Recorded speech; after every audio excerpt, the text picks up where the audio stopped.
E aí pessoal, professor Matheus Martins aqui mais uma vez. Caramba, cadê minha imagem? Ou droga. Câmera, vamos lá. Bora porra, eu quero aparecer. Aí, estou de volta. Professor Matheus Martins aqui mais uma vez. Essa é uma videoaula de história sobre o tema Guerra Fria. E hoje nós vamos discutir os governos dos presidentes norte-americanos Ronald Reagan e George Bush pai. Dois governos aí importantíssimos para a história recente da política internacional, especialmente o governo do Reagan, e que nós vamos ver o porquê. Inclusive, importantíssimos para a gente entender o atual governo do Brasil. Uma vez que, pessoal, o Ronald Reagan se elege, camarada aí que vem do cinema, ator aí de Hollywood como cowboy, fazendo muito sucesso aí nos filmes de Velho Oeste e tal. O Reagan vem com uma parada muito do homem forte do Velho Oeste. Ele antes havia sido governador da Califórnia, foi ele que tentou combater ali os Panteras Negras na Califórnia, um cara aí, um cunho já preocupante nessa perspectiva, e um cara muito ligado aos valores do Partido Republicano. A ideia aí de homens fortes, extremamente liberais, anticomunistas ao extremo, sem qualquer possibilidade de diálogo, e isso vai marcar muito armamentistas, tudo nesse sentido que a gente tem hoje, com uma perspectiva do redneck. Isso marca aí um redneck, não tem nada a ver com comunista, tá? Redneck é pescoço vermelho, é aquela galera lá do meio oeste que não tem muita educação, mas é criador de gado, ou é criador, plantador, agricultor, qualquer coisa, e acaba ficando com brancão, né? Qualquer sol no pescoço já fica com o pescoço vermelho, por isso redneck. Até a gente pode traduzir para o português como caipira, tá? Então, representando essa articulação aí do meio oeste, o pessoal mais do interior, tá? O Reagan se elege presidente com uma agenda extremamente anticomunista, ao ponto de colocar mais uma vez em pauta a Guerra Fria. O período de governo dele é conhecido como a Nova Guerra Fria. Ele chama constantemente nos seus discursos a União Soviética de Império do Mal. Ou seja, o camarada tá chamando pro cacete, tá chamando pra briga. Por que eu disse que importa entender o Ronald Reagan para entender o atual governo Bolsonaro e também o governo Donald Trump? Porque ele, com a Margaret Thatcher, que vai ser primeira-ministra do Reino Unido, da Inglaterra no caso, são considerados o pai e a mãe ideológicos da nova direita, ou da alt-right, essa direita que mistura conservadorismo no lado dos costumes e no lado da economia uma política extremamente liberal. São os ultraliberais conservadores. Algo que parece muito esquisito para as políticas anteriores, porque ou você era conservador na economia e na cultura, ou você era liberal na economia e na cultura. Não fazia sentido essa mistura de cultura conservadora com liberalismo na economia.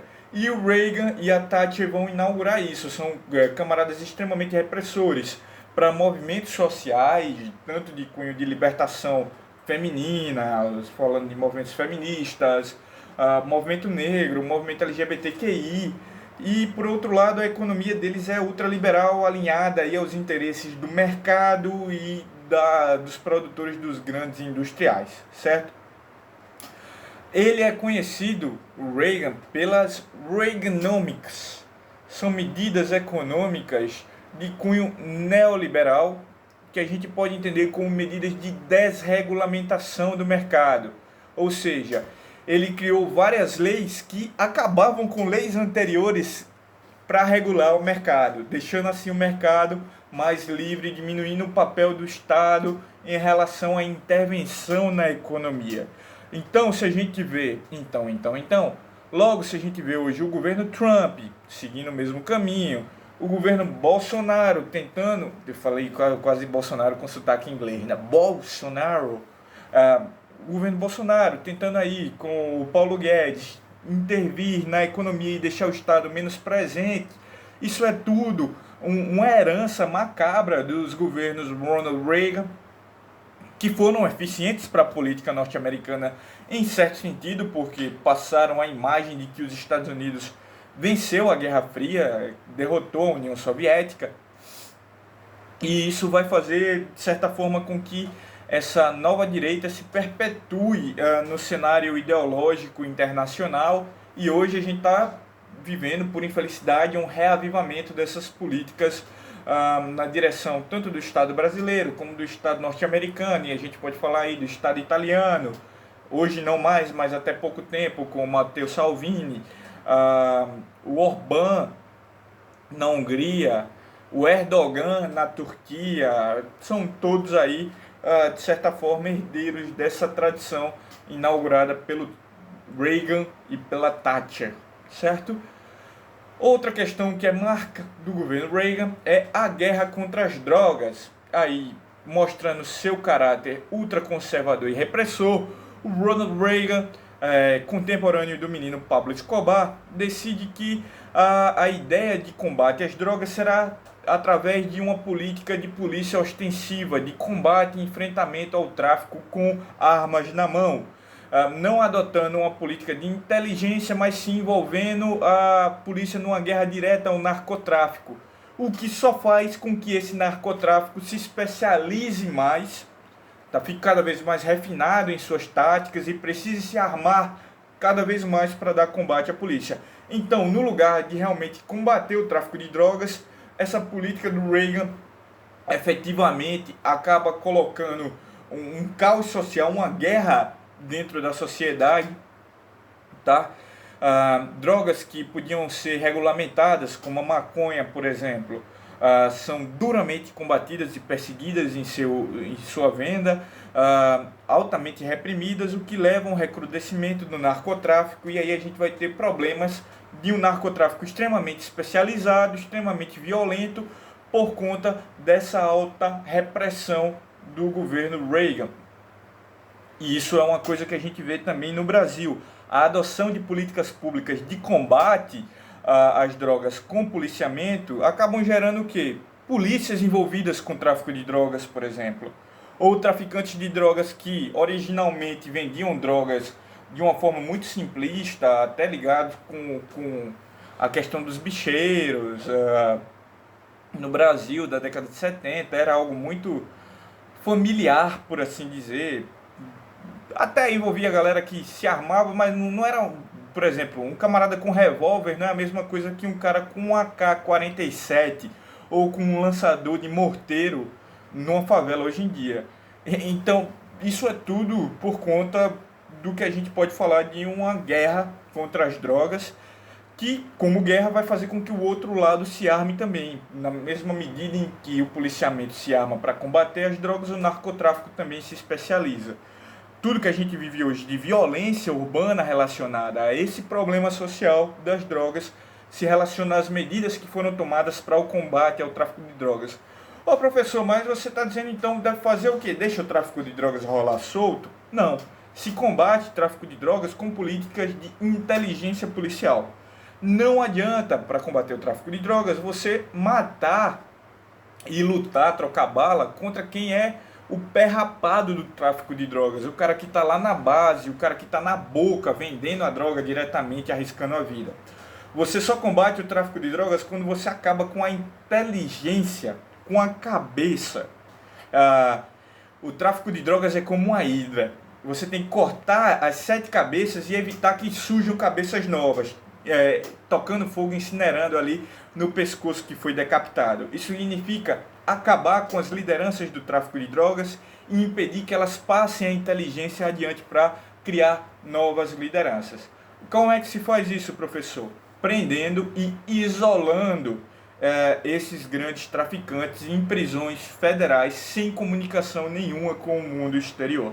Assim, não há contatos e o tráfico de drogas vai tender a se desarticular, não ter uma inteligência própria e progressivamente você vai aí tentando não alimentar o sistema carcerário, mas isolando essas práticas de venda de drogas e evitando aí que existam grandes conflitos armados dentro da sociedade, como a gente vê com frequência em cenas nas favelas do Rio de Janeiro ou nas favelas de Recife, relacionados a esse problema social, tá?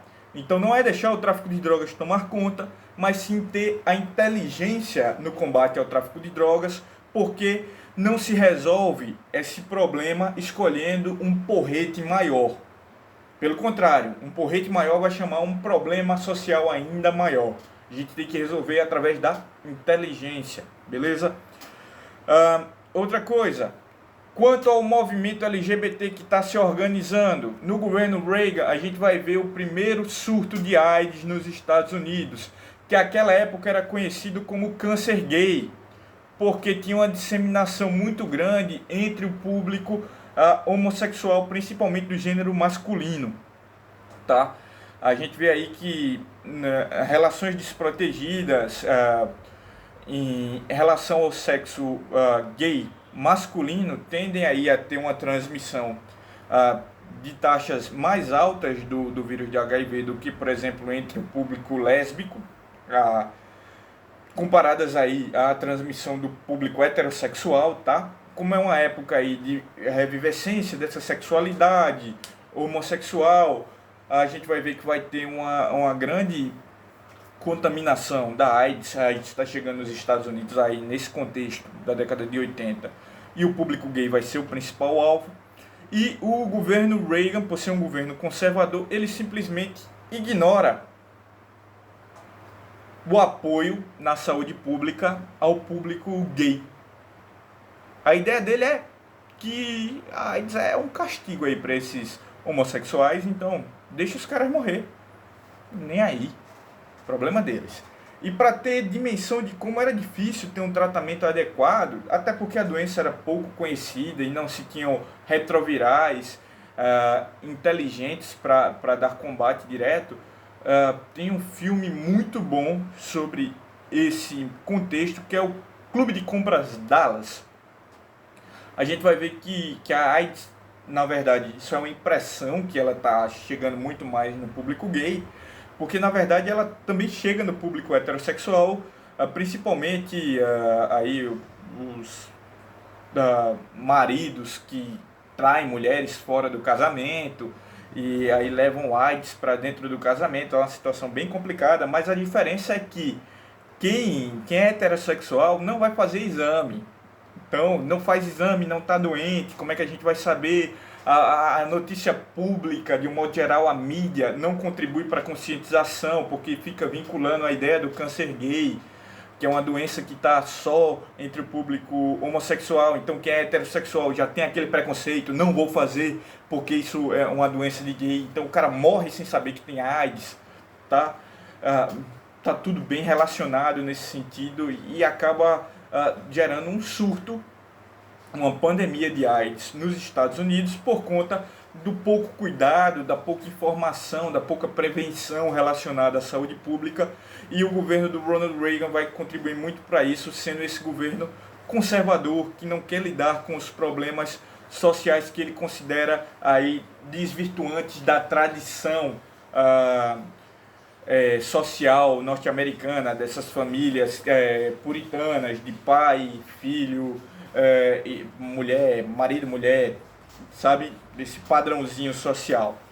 Bem, tirando isso, na política externa, a gente vai ver, como eu já disse, uma nova Guerra Fria, uma nova disputa a nível mundial entre Estados Unidos e União Soviética. E o Reagan vai ser um camarada responsável por colocar mais uma vez na ordem do dia a corrida espacial, que tinha tido destaque ali na década de 60, principalmente, e tinha enfraquecido um pouco na década de 70, e a partir da década de 80, com os planos de defesa espacial dos norte-americanos, o Star Wars, o projeto Guerra nas Estrelas, do Ronald Reagan, a ideia de desenvolvimento de armas espaciais. A gente vai ver um reavivamento da corrida espacial, com um tensionamento das políticas internacionais que vão acabar fazendo com que a União Soviética tenha que investir muita grana numa nova corrida espacial, e essa grana vai gerar uma crise econômica na União Soviética, estava ali estagnada economicamente, e vai acabar sendo o grande responsável pelo declínio dessa grande potência que no início da década de 90, 1991, vai ir por água abaixo, vai se fragmentar, tá? A gente vê que no governo do Mikhail Gorbachev, do lado dos soviéticos, já há uma política de entregar as pontas. Há acordos que são vistos aí como acordos vergonhosos para a União Soviética, onde há uma propensão à diminuição das armas nucleares. Então, há acordos anti-armas nucleares entre o governo Reagan e o governo Gorbachev, ou Gorbachev, como vocês queiram. Isso, ao mesmo tempo que marca uma política de distensionamento, uma busca de acabar com as tensões entre União Soviética e Estados Unidos, é propagandeado pelo Reagan dentro dos Estados Unidos como uma vitória dos norte-americanos contra a União Soviética. É um famoso discurso que o Reagan dá em Berlim Ocidental, em 89, já marcando o final do seu mandato, no qual ele desafia o Gorbachev e diz: Mr. Gorbachev, please, tear down this wall, derrube esse muro, o muro de Berlim. E esse desafio vai acabar sendo entendido mais tarde como aí uma clamação pela derrubada do Muro de Berlim, que a gente vai ver no mesmo ano, no ano de 1989. Então ele vai vivenciar e vai ser um dos grandes catalisadores aí, o Reagan, da queda do Muro de Berlim, e sendo visto pela opinião pública norte-americana como o vencedor da Guerra Fria, o camarada que destruiu por fim a União Soviética. O Reagan consegue fazer presidente o seu vice-presidente, o menino George H. Bush, George Bush pai.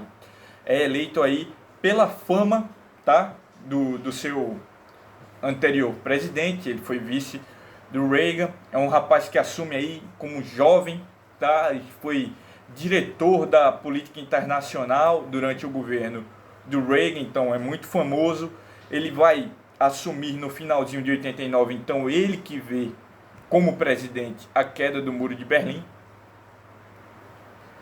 E ele também é o presidente dos Estados Unidos durante a dissolução da União Soviética em 25 de dezembro de 1991. É o presente de Natal do George H. Bush.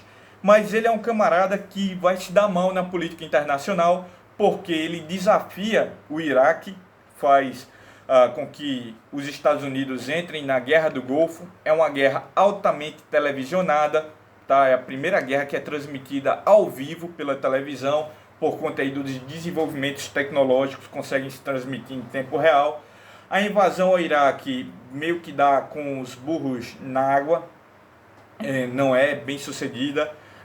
O Saddam Hussein consegue resistir e não há aí grandes vitórias militares por parte do Bush, e ele acaba desmoralizado, tanto perante a comunidade internacional como desmoralizado ante o público norte-americano, o que faz com que ele não seja reeleito presidente dos Estados Unidos. Mas de qualquer forma, com o George H. Bush, a gente acaba a Guerra Fria do lado dos Estados Unidos. A gente vê a dissolução da União Soviética e a queda do Muro de Berlim, que são aí os dois fatos mais importantes para o fim da Guerra Fria. A gente continua na próxima aula, já conversando sobre os secretários gerais do Partido Comunista na União Soviética. Tá bom, pessoal? Isso é tudo e até a próxima aula. Tchau, tchau!